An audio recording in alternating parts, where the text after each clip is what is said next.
यहाँ पे अपना मेन पॉइंट स्टार्ट होता है कि आजकल मार्केट में सबको पता है चीज़ें खुली पड़ी हुई है। लोग कहते हैं भैया 500 में रिटर्न पर्चे लगे हुए, 500 में, 300 में। बट हकीकत क्या है उन रिटर्नों की? और 500 की रिटर्न आप क्यों 5,000 रुपये मांगते हो?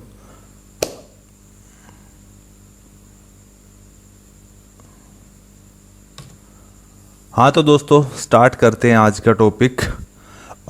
टॉपिक एक्चुअली ये अपना जो रेटिंग है अभी नए असेसमेंट ईयर 2021 मीन्स 19-20 के लिए ITR फॉर्म्स नोटिफाई हो गए।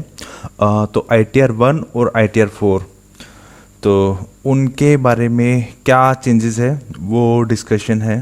प्लस उसके अलावा कुछ और एक्स्ट्रा डिस्कशन भी है जो कि काफ़ी रेलिवेंट है उनके लिए, प्रोफेशनल्स के लिए, जो लोग भी अपनी रिटर्न फाइल करा रहे हैं।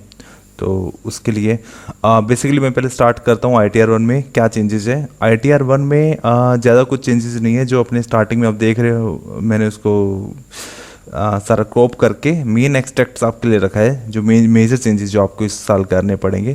First, you have to report अगर आपने 1 करोड़ से ज़्यादा रुपये करंट अकाउंट में जमा कराए हैं। सेकंड वन, अगर आपने 2 लाख से ज़्यादा फॉरेन ट्रैवल पे अपने लिए या किसी और के लिए खर्च किया है।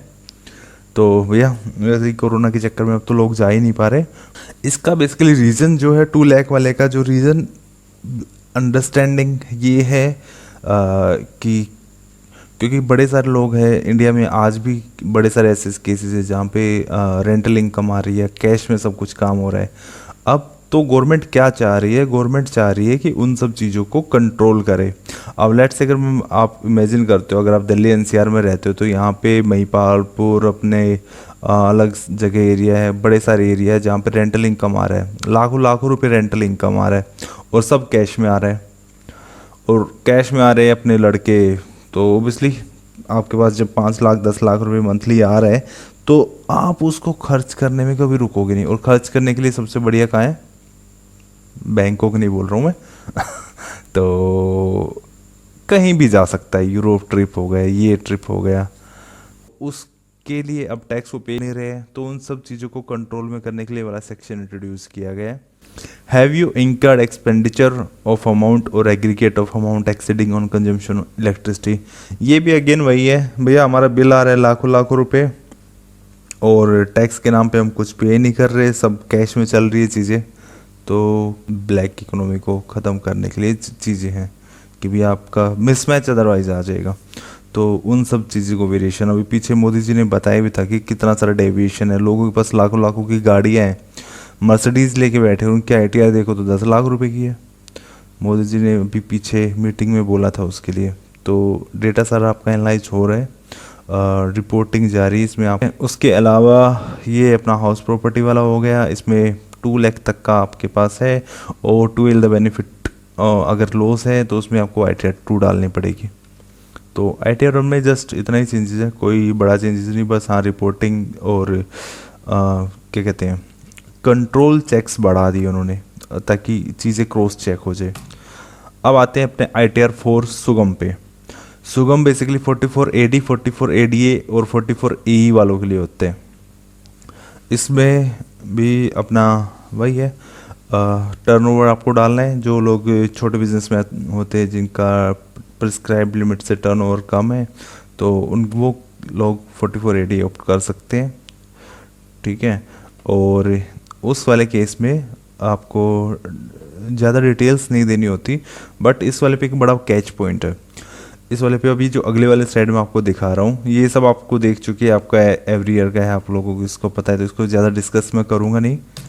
अब आते हैं ये वाली पे। ये एक्चुअली लास्ट कुछ टाइम पहले मैं किसी का इनकम टैक्स का नोटिस आ रखा था, तो उन क्लाइंट्स के लिए मैं देख रहा था, और भैया देख के तो मैं हिल गया।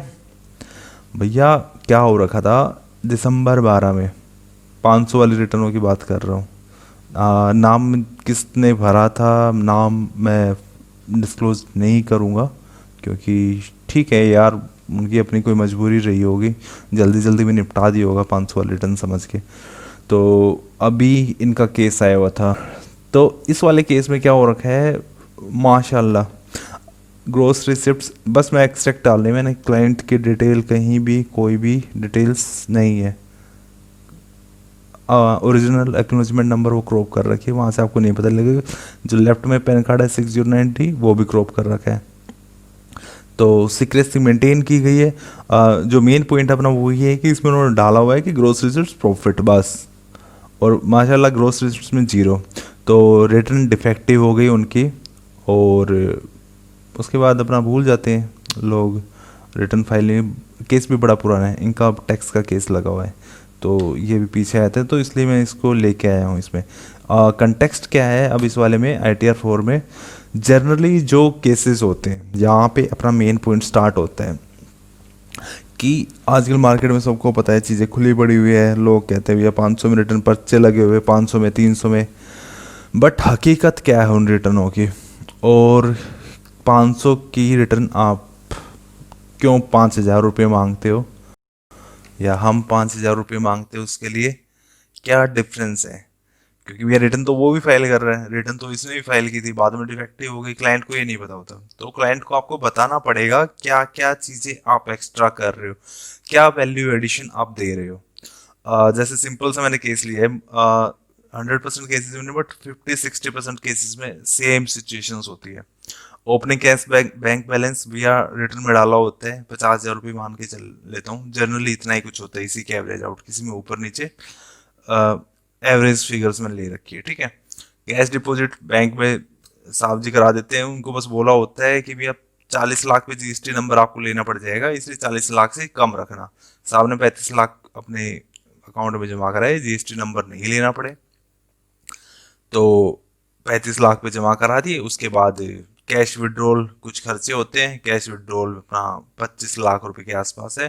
क्लोजिंग बैंक बैलेंस उनका साफ साफ दिख रहा है 10,50,000 रुपये। कैश इन हैंड ज़्यादा कुछ नहीं रखा हुआ, क्योंकि रिटर्नों में देखा है जो उस वाले रिटर्न में तो सेल्स ही डाली हुई थी, कैश का भी आप समझ सकते हो कैश कितना डाला होगा, लोग ऐसे 10-20-50,000 रुपये तक डाल के छोड़ देते हैं, जो देखा गया। अब सेल्स हमारी क्या रिपोर्ट कर रखी है, टोटल सेल्स इन 44 AD, बैंक सेल 35 लाख, जितना मेरा कैश डिपॉजिट हुआ था भैया पूरा का पूरा 35 लाख रुपये कैश सेल आ गई। कैश सेल अब जो भी रिटर्न फाइल कर रहा है वो समझदारी दिखाता है, ठीक है, जल्दी जल्दी में कि चलो थोड़ा सा तो कुछ करके दिखाएं। उनको पता 40 लाख पे GST रजिस्ट्रेशन लेना पड़ जाएगा, गुड्स वाले की बात कर रहा हूँ, तो भैया लिमिट क्यों खराब की, टर्नओवर और बढ़ा देते हैं। तो 4,50,000 साहब ने अपने पास से जोड़ दिए, कह रहा है कि सर 39,50,000 रुपया का टर्नओवर हो गया, 4,95,000 रुपये का आपका टैक्स बन गया, ठीक है। मीन्स आपको ना तो GST नंबर लेना पड़ा, ना आपको टैक्स देना पड़ा, क्योंकि 5 लाख तक तो फ्री है। बट अब यहाँ पे ना एक मिसमैच खड़ा हो जाता है, और इसमें मैं मान के चल रहा हूँ, और मान के भी नहीं एक्चुअली, आपके डेटर्स क्रेडिटर्स स्टॉक बैलेंसेस में कुछ ज़्यादा वेरिएशन होता नहीं है, क्योंकि वो भी अपने ट्रेंड वाइज चलेंगे, तो उनमें ज़्यादा कुछ आप ऊपर नीचे कर नहीं सकते कि ओपनिंग में मेरा 0 था और क्लोजिंग बैलेंस में मेरा 20 लाख, अनलेस कोई एक्सप्लेनेबल रीज़न है। तो अगर इसका कैश फ्लो स्टेटमेंट आप आते हो, तो कैश फ्लो स्टेटमेंट में कहाँ से आ रखा है, पॉइंट ए से, वो क्या है, opening cash in bank balance पे है, ठीक है। मेरे पास पैसा कितना आया, 39,50,000, वो मेरे सेल से आ गया, ठीक है, पॉइंट ए से टोटल सेल। टोटल सेल पे मान के चल रहे कि भैया कोई कैश या डेबिट क्रेडिट सेल नहीं है, और अगर है भी तो उसमें उतना ही ओपनिंग है उतना ही क्लोजिंग है, तो कोई ज्यादा वेरिएशन आ रहा नहीं है। मैं ज्यादा डिटेल्स में जा रहा हूँ, बिल्कुल ऊपर से रख रहा हूँ चीजों को, ताकि कंटेंट समझ में आए। उसके बाद आता है आपका एक्सपेंस। वो एक्सपेंस साहब ने उठा लिया है अपना 25 लाख से। अच्छा, एक्सपेंस इसको बढ़ा सकते थे, बट बढ़ा इसलिए नहीं सकते क्योंकि वो उनका ओपनिंग बैलेंस कम है। जितना कैश आएगा और निकालोगे आप, अगर उसका बैलेंस मेंटेन, आपका negative cash bank negative cash हो जाएगा। अगर उसका आप डे वाइज मेंटेन करोगे तो आप वहाँ पे भी फंसे हुए हो, आप उसको नेगेटिव नहीं कर सकते, आपका एक्सपेंस लिमिटेड है। तो प्रॉफिट अगर नेट कैश फ्लो के हिसाब से देखा जाए तो 15 लाख रुपए। क्लोजिंग बैंक बैलेंस आपका 10,50,000, वो इसलिए क्योंकि 4,50,000 रुपये की मैंने कैश सेल दिखा रखी है, जो कि कैश एंड बैंक बैलेंस में तो अगर कैश फ्लो में तो कहीं इम्पैक्ट आ नहीं रहा है उसका, तो एक तो ये कैश फ्लो वाला मिसमैच आपका खड़ा हो गया। दूसरा है प्रॉफिट एज पर 44 AD। 4,95,000। वो बेसिकली कैसे निकाला है कि भैया 5 लाख तक का दिखाना है, अच्छा 8% मिनिमम इसमें दिखाना ही होता है, तो चलो मेरी सेल्स 39,50,000 रुपये, 4,4,95,000 में इसको रखता हूँ, 12.53, चलो ठीक है कोई नहीं, इतना प्रॉफिट परसेंटेज दिखा देते हैं। तो इन्होंने क्या किया, 4,95,000 आपका ये आ गया प्रॉफिट, 44 AD। ठीक है, अब इस वाले में A+E+C-H, तो हाँ, अब इस वाले में क्या इश्यू आता है भैया, आपका कैश फ्लो स्टेटमेंट अगर कल को आपका केस लग जाता है, ये जरूरी चीज है, ये सब चीजें आपको पहले से ही ध्यान में रखनी पड़ेगी। अगर कल को आपका केस लग जाता है, एओ आपसे पूछेगा, आपके सीए से ऑब्वियसली, बट इनडायरेक्टली आप ही से, कि भैया आपका कैश फ्लो दिखा रहा है कि 10,05,000 रुपये आपका प्रॉफिट आया है। ठीक है, 10,05,000 रुपये मेरा कैसा है, A+E+C जो कि मेरा profit as per cash flow है, माइनस एच जो कि मेरा प्रॉफिट एज पर 44 AD, 4,95,000।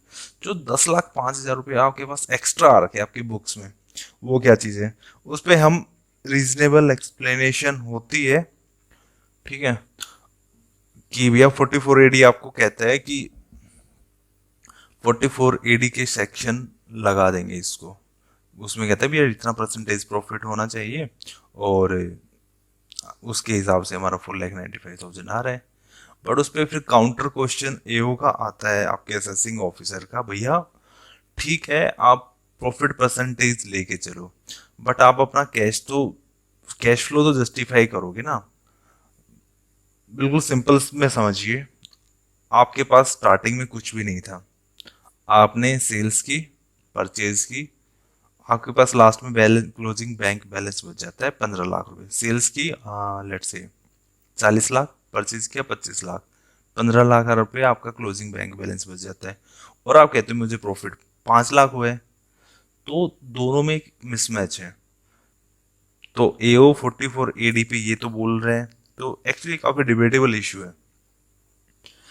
44 AD का वास्ता दे के आप कहोगे कि भैया 8 इतने परसेंटेज में प्रॉफिट दिखा रहा हूँ, एओ कहेगा भैया आपकी कोई अनडिस्क्लोज्ड इनकम है, आपका बैंक बैलेंस इतना बड़ा हुआ कैसे है, आपका क्लोजिंग बैंक बैलेंस 10,50,000 रुपये है, तो ये इतना बड़ा हुआ कैसे है।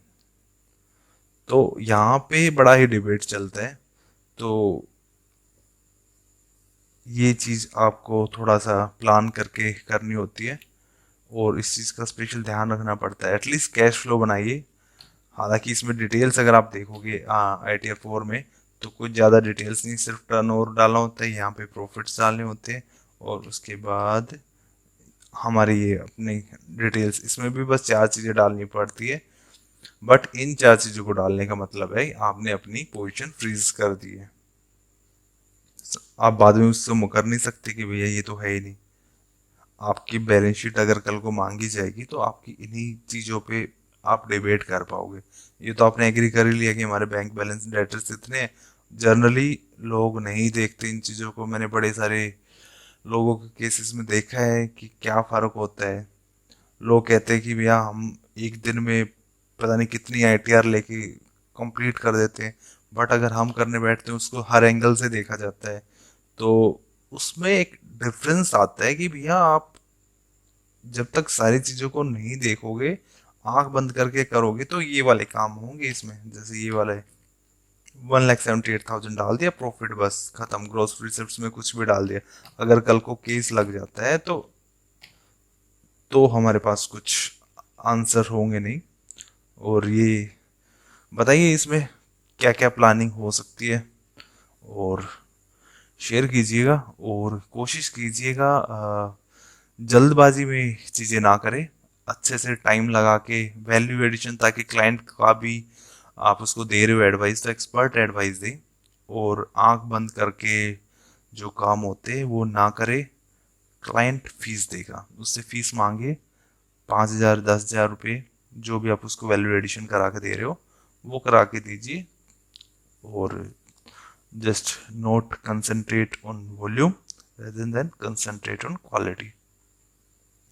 चलो जी, bye, good night, thank you, सीधर। बड़ा सही लगता ना लास्ट में अपना ही फोटो देखते हुए। एक ही फोटो मिला था मुझे बड़ी मुश्किल से। ठीक है, अभी और बनवाएंगे कोरोना के बाद अच्छे से, ऑफिस में जाके बढ़िया सा प्रोफेशनल वाला।